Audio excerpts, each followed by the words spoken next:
The following program contains mature subject matter and sexuality. Viewer discretion is advised.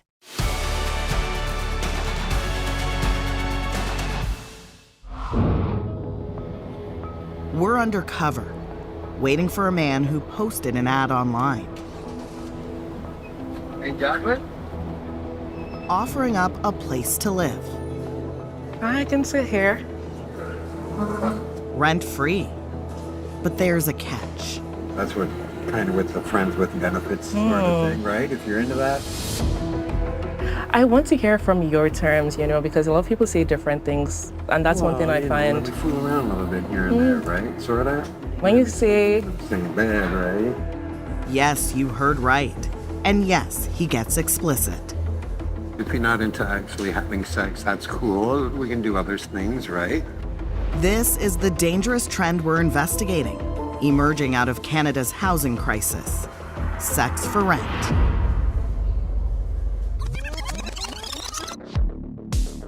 We're searching for indecent rental ads.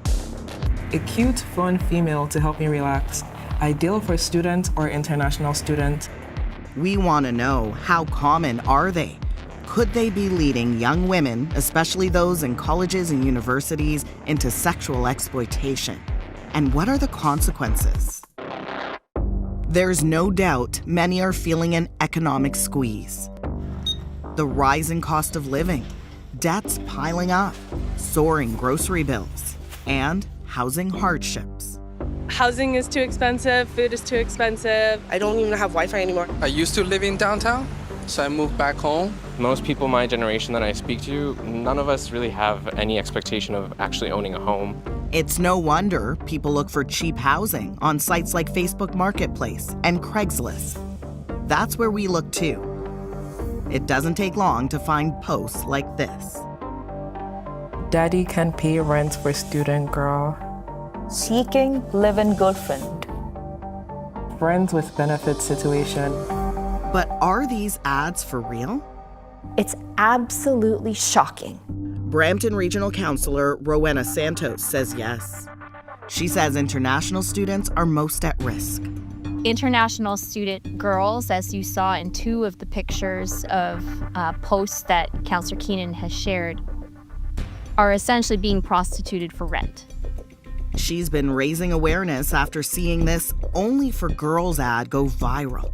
In it, the option to pay nothing at all if you agree to a friends with benefits arrangement. That includes free food and money for shopping. When you brought this to the public's attention, there was skepticism. What did you make of that? Well, I think there's an unfortunate stigma when it comes to international students. The Small Landlords Association called the ad fake. Well, it wasn't the only ad. And it's not just in Brampton, it's across the GTHA. And let's be perfectly clear here, there are really good landlords and very good people. Yes. But there are also very bad people who like to prey on situations like this. Okay, so we're gonna respond to some of these ads, but who's really behind these posts? And we're gonna look for the explicit messages. What happens when someone responds? Things like FWB, friends with benefits. Will they go through with their sex for rent arrangement as advertised? We're replying to 10 of these conspicuous listings to test it out. See what kind of replies we get back. I got a response to one of the ads. So I reached out to him saying that I'm an international student looking for an affordable place. And how would the arrangement work? And the response I got is, it's available, and send a nude picture and age for the application. Okay then, on to the next one. Another mention of benefits. We want some clarity. They said, I'm sure you know what friends with benefits mean. I am not looking for a girlfriend, just some fun from time to time when the need arises. And in this exchange, they're not only offering free rent for physical things, he'll actually cover groceries, utilities, and entertainment too. We get him on a call to find out more. So it's like kind of FWB. It's like normal, like girlfriend, that's it. While he's open about what he wants initially, when we press him for specifics, he clams up. Like, do you expect, sexual relations? Not exactly that one. What did you mean by FWB? I'm not sure the meaning actually. This is just a small fraction of what we were able to find, but take a look. I'm open to friends with benefits to cover rent and a few other things. Contact for further details, no need to pay rent. They know what they're doing. They know that these young women don't necessarily know the context of this. They know that these young women don't have enough money, that they have very limited options, and they're just putting it out there. She says what concerns her most? Evidence shows these arrangements can lead to sex trafficking.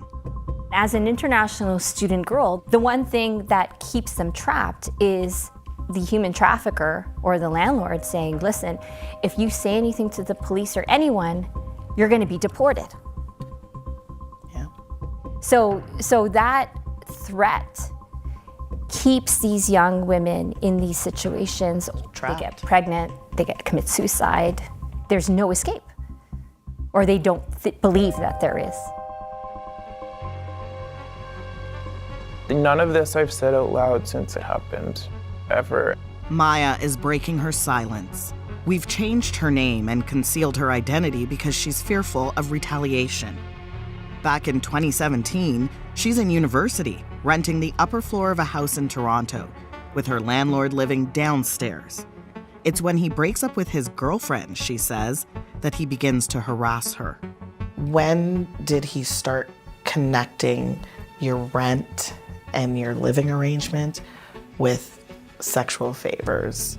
Immediately. If I didn't do what he wanted, he would start the eviction process or start demanding more rent. He would turn off the heat or the water or the lights if I didn't do what he wanted. That was really scary. Can you talk to me about the sexual advances that he made? When things got bad, he started saying he was going to come up and we were going to have sex and I would enjoy it. And, of course, I said no, but he got more mad and he kept saying, no, you don't have a choice. This is my house. I'll do what I want. When he started coming up and, banging on the door and trying to let himself in and yelling that he was gonna come up and have sex with me, I couldn't leave the house. I was terrified. Months later, her family steps in and moves her out. She shares a post on social, warning other young women to beware of this landlord for a whole host of reasons, including sexual harassment, intimidation, and misogynistic threats. He was just going to pick a new target or some new prey, and that was what really prompted me. Back to our test. This person sent me the definition of friends with benefits as a screenshot. It says, usually friends with benefits, aka FWB, means that people who know each other engage in intimate or sexual activity without really dating each other. In all, 10 people respond to us. The majority confirm they're very real and very willing to offer shelter for sex. My thoughts are that it's scary. These girls who may think that this is a good idea, the more we talk about it, the more we reach out to them, the less opportunity these folks have to actually prey on them. Coming up, sometimes these ads aren't so obvious, but as we're about to find out, they're just as troubling. I don't mind helping you out if you're kind of helping me out too, right? You know what I mean?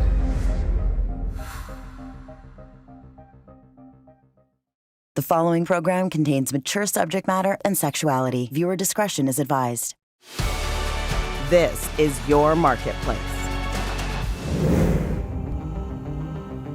We're uncovering a housing issue that's flying under the radar in many Canadian cities. People online seeking sex for rent, preying on young women in vulnerable situations. It's available. Okay. and send a nude picture and age for the application. Now we're focusing on a different kind of test, investigating the subtle, more nuanced rental listings. They don't always come right out and say what it is that's being proposed here. Lawyer and professor Janine Benedict says young women can walk into these situations unsuspecting because the intent is not obvious. The men who are posting these ads know that what they're doing isn't entirely above board or permissible, that they're hoping not to get caught or draw attention to themselves by coming right out and explaining what they want. And they may be, in some sense, looking to do a bit of a bait and switch. Maybe the young woman who answers the ad isn't quite sure what's being proposed. She's hopeful it might be a genuine offer of accommodation. We choose 10 ads online that seem to fit that inconspicuous criteria. Looking to help out a young student struggling with housing. So they're not in your face. The rent is low or free. Most want replies from women only. Check out this one, offering a warm bed in Hamilton, Ontario for a young petite female. We call and agree to a coffee meetup. I'm coming from somewhere in Toronto. I'm just in urgent need of a place, so I'm able to come. Starts to be on my way soon. Right, understandable. We arrive and wait. The guy comes out of the coffee shop, makes his introduction. Hey, Jacqueline? Thank you. You're welcome. Yes. I can sit here.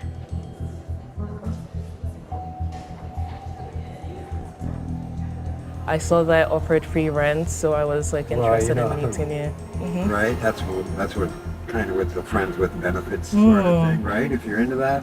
I want to hear from your terms, because a lot of people say different things, and that's one thing I find. We fool around a little bit here and there, right? Sort of. When you say in the same bed, right? Okay. There's only one bed. Yes. Okay. Janine and politician Rowena Santos watch the conversation unfold. Oh my gosh. Your thoughts? It's cold outside, so positioning it as a warm bed to sleep in, it's disgusting. There's a dehumanization there. The young woman's not being treated as a person. They're just a means to an end. And so, of course, it feels very fake and ridiculous. Would you call this a predatory practice? Absolutely, it's a predatory practice. She says soliciting sexual favors in exchange for free or discounted rent is not just unethical. It's illegal. It violates the criminal code. The person who might answer the ad and engage in it is protected. It's illegal for the person who's offering the rent. Anytime somebody obtains or tries to obtain a sexual service in exchange for something of value, they're violating the criminal code. Back on hidden camera, more details about his expectations and a warning. This is sexually explicit content. I like to know people's expectations. I like to orally please. You like what? To orally please. To orally please. Yeah, stuff like that. Finger play. If you're not into actually having sex, that's cool. We can do other things, right? But we want to know if there's any other way to pay. So what if sometimes I had money to pay rent? So I wouldn't just be... I would be like, save it, girl. Hey, I don't mind helping you out if you're kind of helping me out too, right? You know what I mean? You only want girls? Of course. Like young girls? Not necessarily without legal aid. You know what I mean? Like I said, I'm willing to help someone out. You seem to be smart. You're pretty. You're younger. You need a hand. You need help. A little bit of basic help, sort of. Yeah. Hamilton's brutal, right? Really? Yes. Be careful. Don't be gullible, right?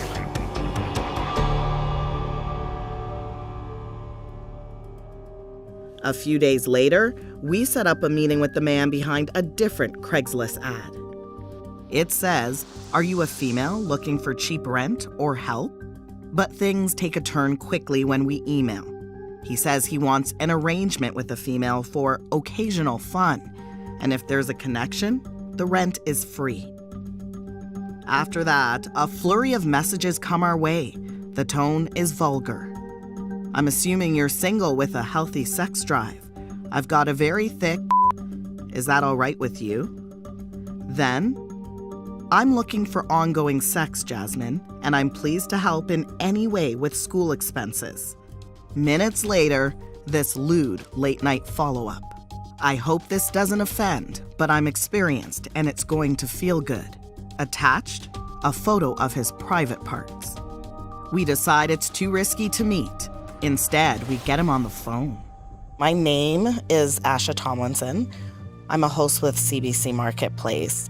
You've been connecting with one of our journalists about the ad that you posted on Craigslist. Right.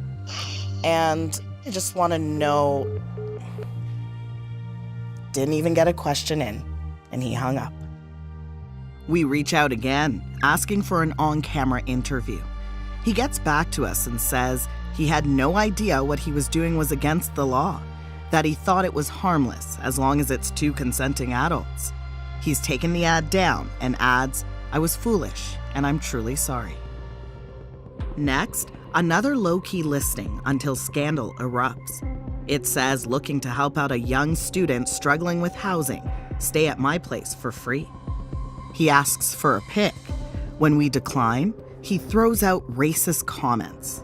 Then, and just to warn you, the language is graphic. He writes, "Meet me where I say, to stay free in my place, and just to consider you, you'll have to suck my understand?" We won't be meeting him either. Of the 10 ads we look at with a more neutral tone, 9 reply back. Half propose a sex-for-rent arrangement. There's a frustration that, we seem to do so little to interfere with this kind of activity. Janine believes police forces should launch a crackdown. It's as simple as sending an undercover officer to respond to these ads. We know that the single biggest deterrent to this kind of behavior is enforcement. It's the threat of publicity and real consequences. And when those are not there, the behavior flourishes. Caressing your body, making you feel relaxed and comfortable, make you feel good. Remember the man we meet in Hamilton about his sex-for-rent listing? We're calling him up to reveal we're journalists.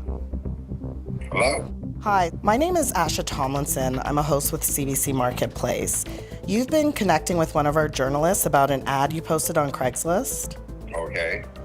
Can you walk me through why you choose to offer housing in this way? I like to help people out. But anyways, have a good day. But that's it, he hung up.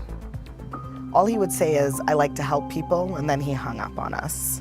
What do you think of that response? Well, it's nonsense, and he knows it's nonsense, but it's part of that plausible deniability. He's trying to help himself, and he got caught. Wow, and this individual doesn't care and doesn't think that they're doing anything wrong. And for a lot of these young people who are trapped in these situations, they're just left to fend for themselves. Councillor Santos is doing the work to help them. This charter that was established with an international student charter to support young women and a residential licensing program for landlords. She's also calling on Facebook Marketplace and Craigslist to do more. Should there be monitoring or maybe a more rigorous reporting system? I certainly hope so. They're part of the problem. We share our findings with them. Facebook's parent company, Meta, says this type of content violates their policies, and they encourage people to report it if they see it. Craigslist doesn't respond. We also reach out to the Canadian Association of Chiefs of Police. They say if Canadians report sex-for-rent ads, they'll investigate. And after we contact them, the Small Ownership Landlords of Ontario no longer says these ads are fake, calling them immoral. As for Maya, she hopes speaking up will empower other women to do the same. What would you say to young women who are in similar situations, who feel trapped and have nowhere to go? We don't have to deal with what they're doing. It's not legal. They're not alone. There is a way. If we all speak up together, maybe we can make a difference.